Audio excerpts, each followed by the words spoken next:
Hi guys, I wanted to make a video and talk a little bit about the show Outlander and some parallels that I have noticed between this show and, of course, the books were originally written by Diana Gabaldon, I can't remember how to say it, but to give credit to the original author, to make some parallels between that show and the twin flame journey.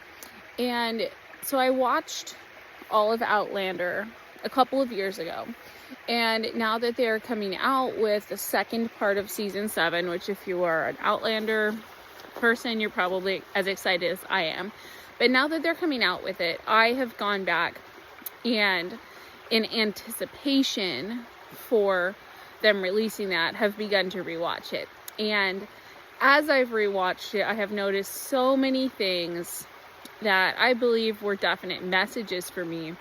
And I feel strongly that here in this physical environment that we're in, one way that our guides connect with us is through movies, music, and there's obviously a lot of ways that I'm not going to get into deeply right now.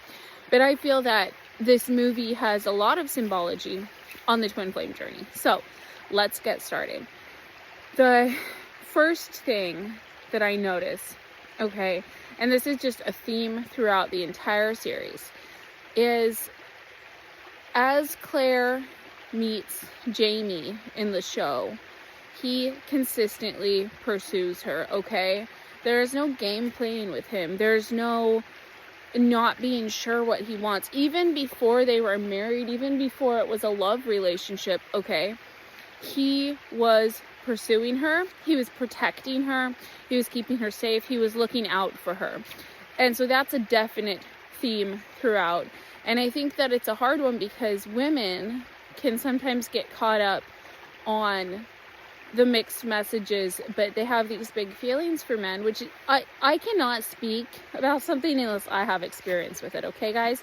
So if I'm coming to you and telling you this, it's only because I have experienced it. I have experienced the chasing when the person didn't really give a crap about me and they played games. And so with that experience and the knowledge, I can come to you and talk about it, okay? So that's one thing that he does, is he's always consistent with her. And one place in the show where we see a girl who is chasing him, okay, so if you think of Leary and how she has this obsession with him, she's been in love with him since she was a little girl, right? And she comes to him at one point and she says, "It's always been you, and I saved myself for you, and I'm giving myself to you."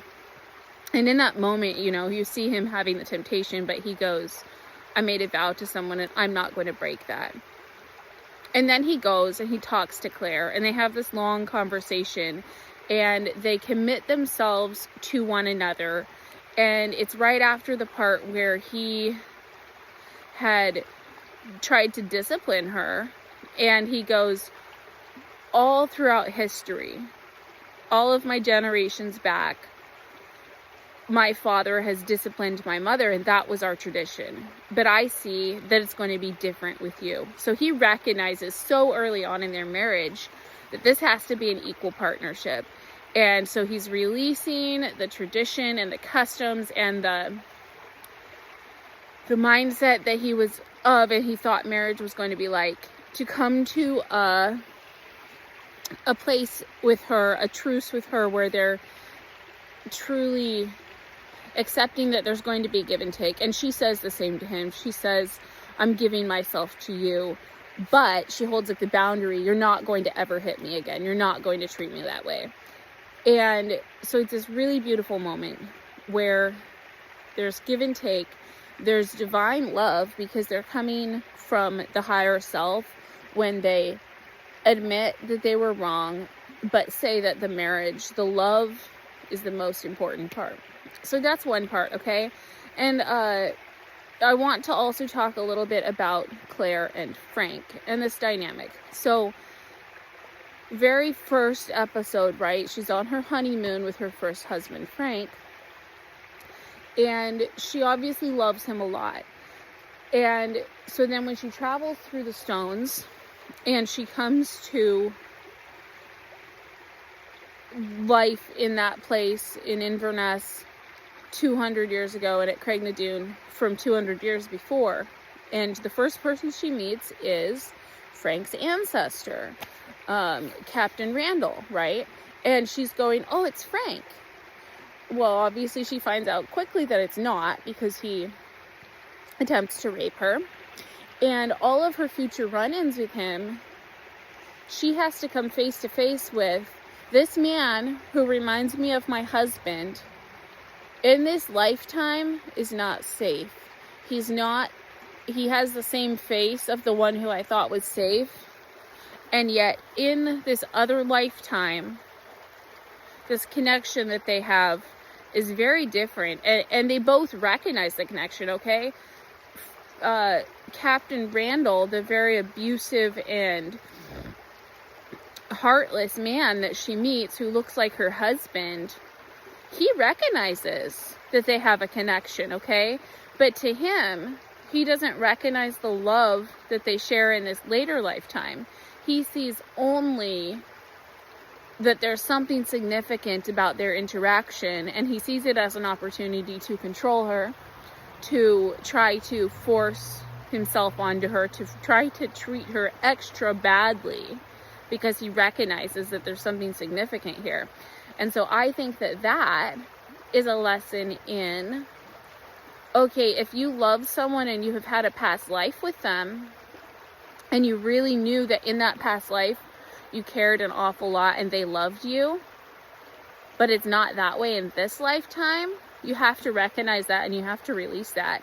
And I think that this is also a message for those on the twin flame journey who have realized that their twin in this lifetime is not going to be that protector for them. I think this is a strong message to those of us who have a twin like that. So, the main theme, okay, going back to Claire and Jamie, he consistently pursues her. He consistently protects her. She never has to guess. He makes his allegiance to her known again and again and again. And so if there's anything that we can take away from this show, anything that we can learn from the twin flame journey, it's that if you're going to have a union with your twin in this life, he has to do that consistently. And if he hasn't, that's okay. It just shows you that it's not meant to be in this lifetime, and that separation is necessary. And I guess to go back to the show, Claire and Jamie have their separation too, okay? If you've watched the whole thing, you know they spend 20 years apart.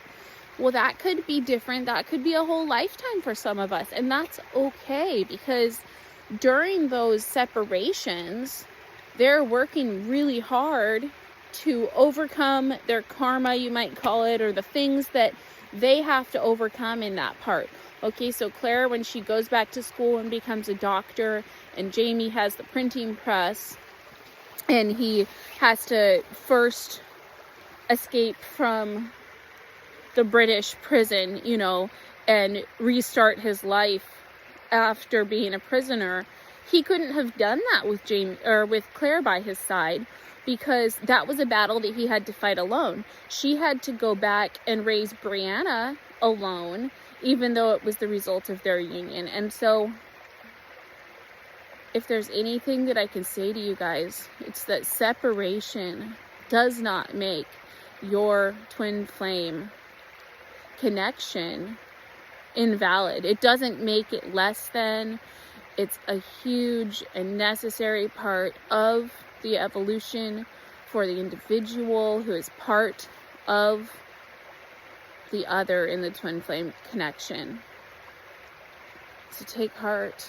If you've gotten it this far, I hope that it helped.